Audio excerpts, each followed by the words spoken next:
Good morning students. कल के lecture में मैंने heredity and evolution chapter start किया था और तुम्हें इसकी जनरल इन्फॉर्मेशन दी थी और वेरिएशंस किस तरह से कम्युलेट होती है एक पॉपुलेशन के अंदर, वो डिस्क्राइब किया था। आज हम इसी चैप्टर को आगे कंटिन्यू करेंगे और आज सबसे पहले हम हेरिडिटी की डेफिनेशन के बारे में डिस्कस करेंगे कि हेरिडिटी जो है होती क्या है। तो हेरिडिटी जो है it is the transmission of characters, transmission of characters या फिर हम बोलते हैं ट्रेट्स, ट्रांसमिशन ऑफ कैरेक्टर्स और traits from parents to offspring, और we can say from one generation to another। जब एक जनरेशन से दूसरी जनरेशन में कैरेक्टर पास ऑन होते हैं उस प्रोसेस को बोला जाता है हेरिडिटी। और वेरिएशंस क्या होती हैं हमारी? वेरिएशंस जो होती हैं these are the differences shown in a trait। किसी कैरेक्टर में जो डिफरेंसेस हमें शो होते हैं या फिर हम बोले the differences in a trait shown by individual।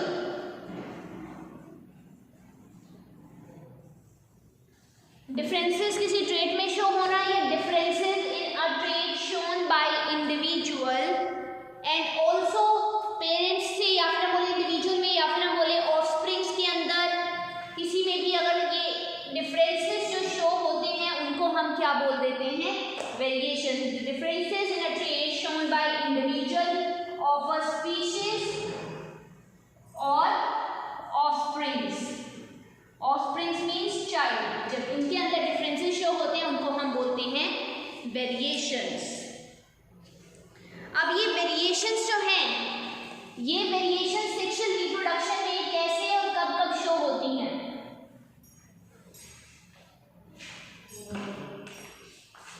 During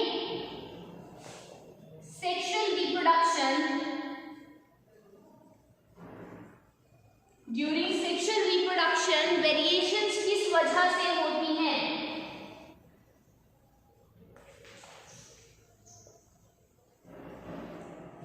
अब हमने कहा कि वेरिएशन जो है किसी पॉपुलेशन में शो हो रही है, वो वेरिएशन जो है उनकी रीजन क्या है, किन रीजंस की वजह से ये वेरिएशन जो है शो होती हैं? पहला है चांस सेपरेशन ऑफ क्रोमोसोम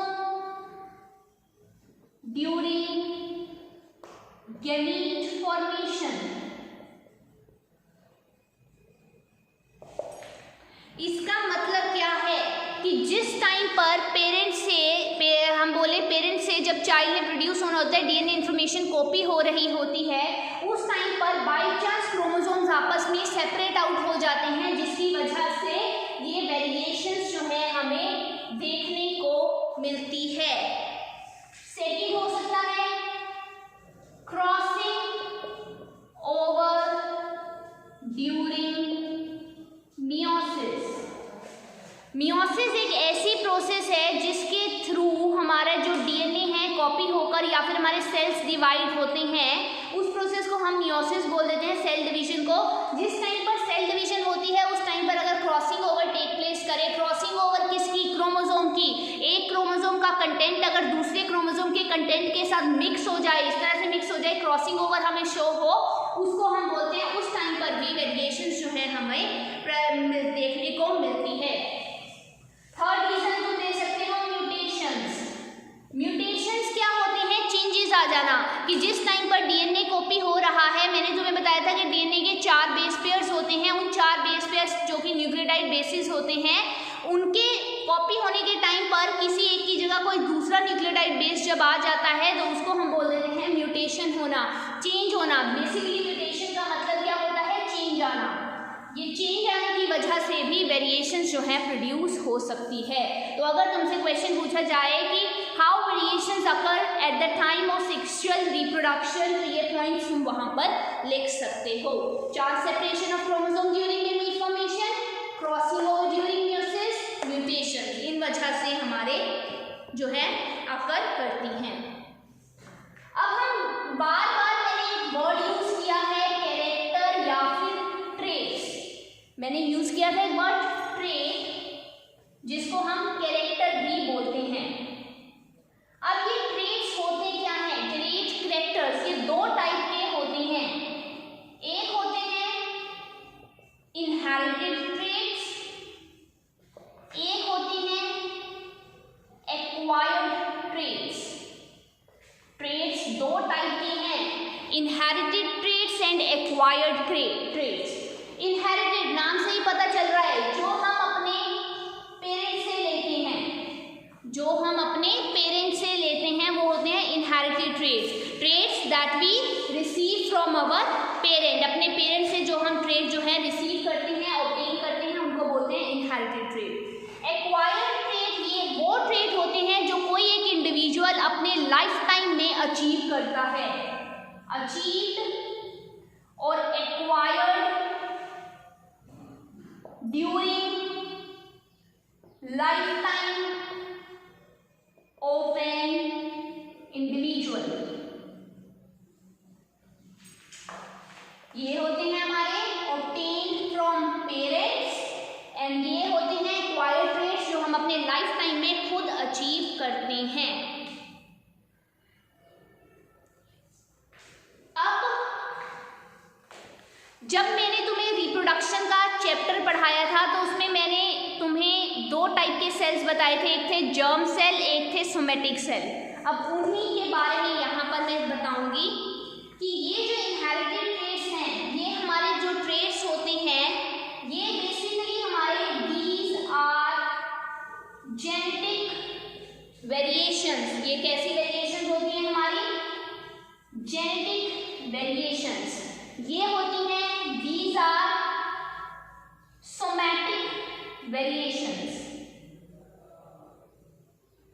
अगर तुम्हें याद होगा रिप्रोडक्शन वाले चैप्टर में बताई गई थी चीज कि दो टाइप के सेल होते हैं, एक सोमैटिक सेल होते हैं, एक जर्म सेल्स होते हैं। सोमैटिक सेल्स जो होते हैं हमारी बॉडी के पार्ट्स बनाने में हेल्प करते हैं, और जो हमारे जेनेटिक सेल्स या जर्म सेल्स होते हैं वो रिप्रोडक्टिव ऑर्गन्स की प्रोडक्शन में, हमारे उसकी फॉर्मेशन में हेल्प करते हैं।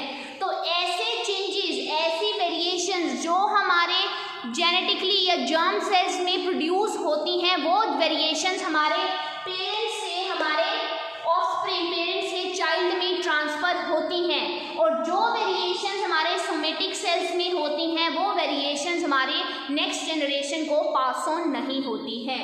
तो दो टाइप की वेरिएशंस है, जेनेटिक वेरिएशन जो आगे पास होती हैं, सोमैटिक वेरिएशन जो नेक्स्ट जनरेशन को पास नहीं होती है। तो इनहेरिटेड ट्रेट्स जैसे कि आई कलर, एग्जाम्पल की अगर हम बात करें, आई कलर, मेरी अगर पेरेंट्स की आईज का कलर ब्लैक है या ब्राउन है, वो आगे ये कंटेंट अपना पास कर सकते हैं, ये कैरेक्टर अपना पास कर सकते हैं। तो आई कलर जो है वो हमारे इनहेरिटेड ट्रेट्स में आ जाएगा।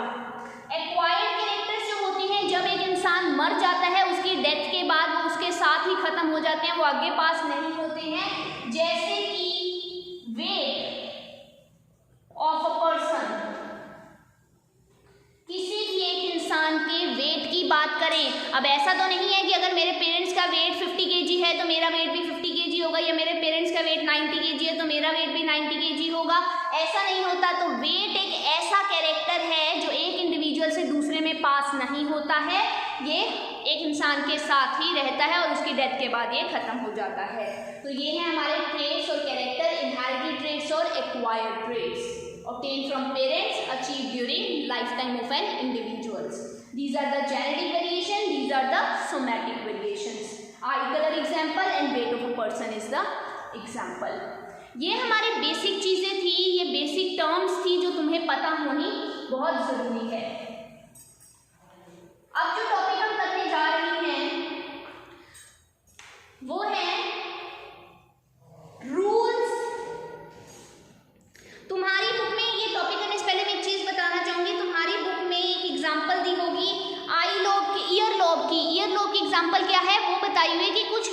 ईयर लोब एकदम ऐसे जुड़ा हुआ होता है, कुछ का जुड़ा हुआ नहीं होता है।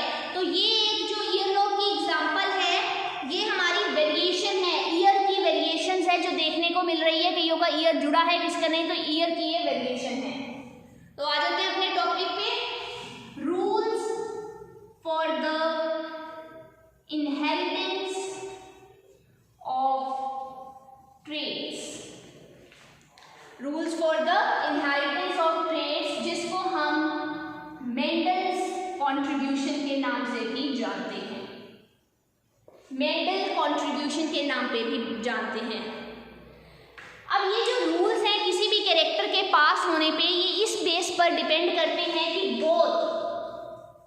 Both father and mother contribute equally.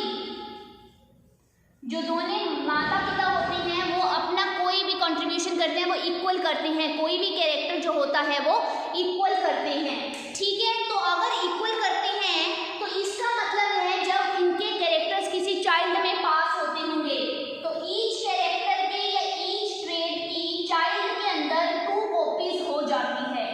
Child के अंदर ईच ट्रेड की कितनी कॉपीज हो जाती है, 2 कॉपी हो जाती है। जैसे मान लो कि फादर ने भी अपना आई कलर का कैरेक्टर पास किया, मदर ने भी अपने आई कलर का कैरेक्टर पास किया, तो चाइल्ड के पास तो 2 कैरेक्टर्स हो गए। मदर की आई, अगर मान लो फादर की आई ब्लैक कलर की है, मदर की आई ब्राउन कलर की है, तो चाइल्ड के पास तो ब्लैक वाला कैरेक्टर भी चला गया, ब्राउन वाला कैरेक्टर भी चला गया। अब चाइल्ड कौन सा कैरेक्टर पोजेस करेगा, ब्लैक आईज होंगी उसकी या ब्राउन आईज होंगी? ऐसा तो नहीं होता कि एक आई ब्लैक होगी एक आई ब्राउन होगी, ऐसा नहीं होता। तो दोनों में से कोई एक कलर आगे कंट्रीब्यूट होगा। तो ये इंफॉर्मेशन कैसे रिस्टोर होती है, या फिर सिर्फ एक ही पेरेंट कंट्रीब्यूट करता है, इन सारी बातों का पता करने के लिए मेंडल ने कुछ एक्सपेरिमेंट्स किए थे। तो क्या होता है, मेंडल ने जो एक्सपेरिमेंट किए थे वो मोर देन अ सेंचुरी एगो उसने एक्सपेरिमेंट्स किए थे। तो मेंडल ने, अब मेंडल के कैरेक्टर की बात करेंगे, मेंडल ने क्या किया था, जब मेंडल ने अपना कॉन्ट्रीब्यूशन दिया था तो मेंडल ने कहा था कि उसने, हम बोले तो उसने कुछ, एक पहले तो मैं बताना चाहूंगी कि उसने एक प्लांट जिसका नाम है गार्डन पी, एक प्लांट है जिसका नाम है गार्डन पी, इसके ऊपर मेंडल ने स्टडी की थी। इसके ऊपर मेंडल ने क्या की थी, स्टडी की थी। और इस गार्डन पी का साइंटिफिक नेम भी एक होता है, वो साइंटिफिक नेम है पाइजम सेटिवम। तुमसे कई बार क्वेश्चन पूछा जाता है कि name the plant on which Mendel work, तो आंसर है गार्डन पी। गार्डन नहीं लिखोगे तो मार्क्स फुल नहीं मिलेंगे।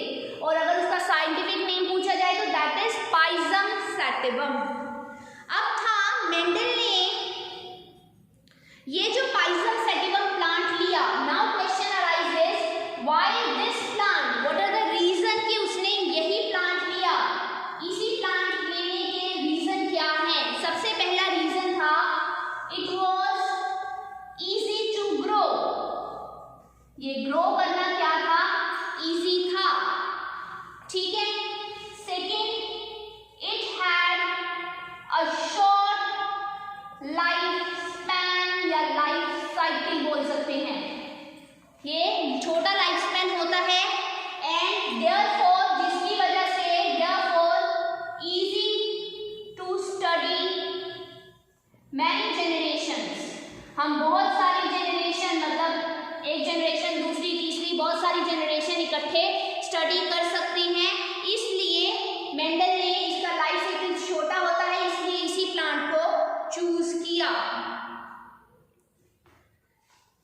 इसके इजीली डिटेक्टेबल कॉन्ट्रास्टिंग कैरेक्टर्स थे, कॉन्ट्रास्टिंग ट्रेड्स थे। अब ये कॉन्ट्रास्टिंग ट्रेड क्या होता है?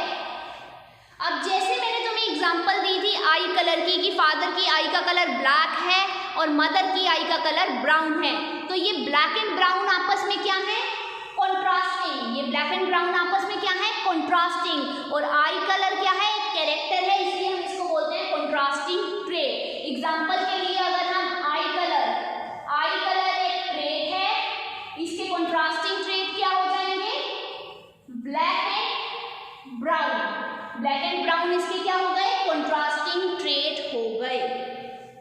तो इसके इजीली डिटेक्टेबल कंट्रास्टिंग फीचर्स थे, कंट्रास्टिंग ट्रेट्स थे, ठीक है। इसके अलावा अगर हम बात करें तो ये एक बाइसेक्सुअल प्लांट है। This is a bisexual plant, मतलब मेल पार्ट और फीमेल पार्ट सेम प्लांट में ही है। This is a bisexual plant. तो ये रीजन है, और इसको स्टडी करना, मेंटेन करना, पी प्लांट को ग्रो करना, क्रॉपिंग करना इसकी बहुत ही इजी है। वो भी पार्ट पॉइंट तुम इसमें ऐड कर सकते हो कि ग्रोइंग और इसकी मेंटेनेंस इज इजी, ठीक है। तो ये कुछ कैरेक्टर्स थे या फिर जिसकी वजह से, ये कुछ रीजन थे जिसकी वजह से मेंडल ने गार्डन पी प्लांट को ही चूज किया। अब मैंने बोला कि इसके इजीली डिटेक्टेबल कंट्रास्टिंग ट्रेट थे। नाउ क्वेश्चन अराइजेस कि कितने कंट्रास्टिंग ट्रेट थे जो मेंडल ने स्टडी किए थे। तो मेंडल ने स्टडी किए थे 7 कंट्रास्टिंग ट्रेट्स।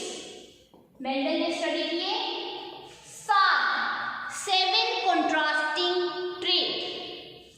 अब मैं वो कंट्रास्टिंग ट्रेट बताऊंगी क्या क्या है। सबसे पहला है प्लांट की हाइट, या फिर हम साइज की बात कर सकते हैं। तो कंट्रास्टिंग ट्रेट है, ठीक है। हाइट उसकी कैसी हो सकती है, टॉल या फिर ड्वार्फ, जिसको शॉर्ट भी कहा जाता है। तो प्लांट की हाइट, पी प्लांट की हाइट कैसे हो सकती है, टॉल और शॉर्ट हो सकती है।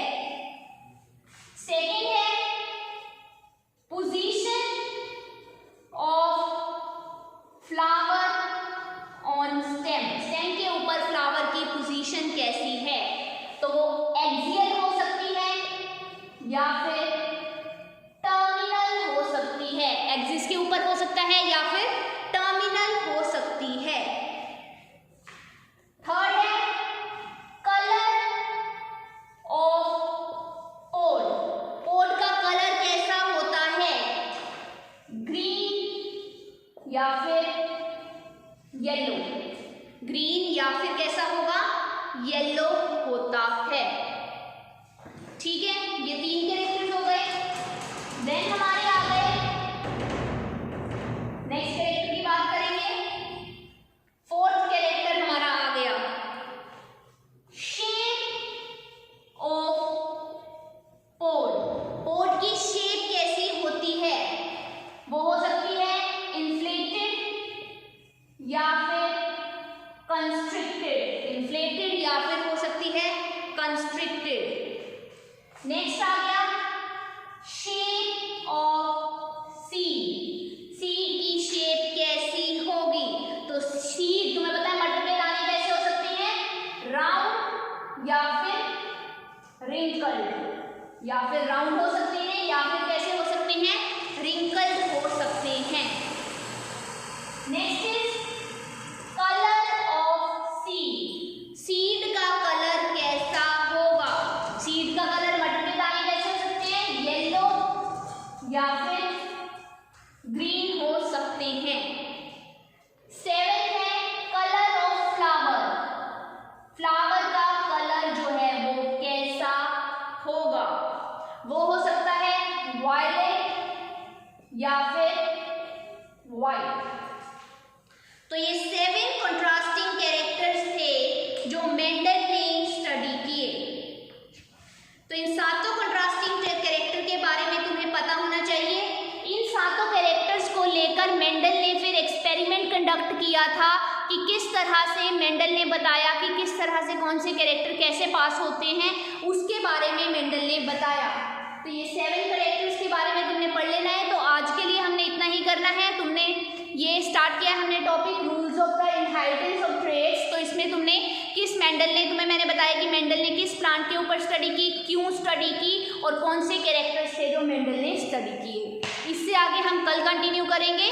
इसको ध्यान से पढ़ लेना, तभी कल वाला लेक्चर तुम्हें समझ में आएगा, अदरवाइज तुम्हें प्रॉब्लम्स क्रिएट हो सकती है। तो ईजी है ये, इसको आज के साथ पढ़ लेना और अपने नोट्स जो है मेंटेन कर लेना।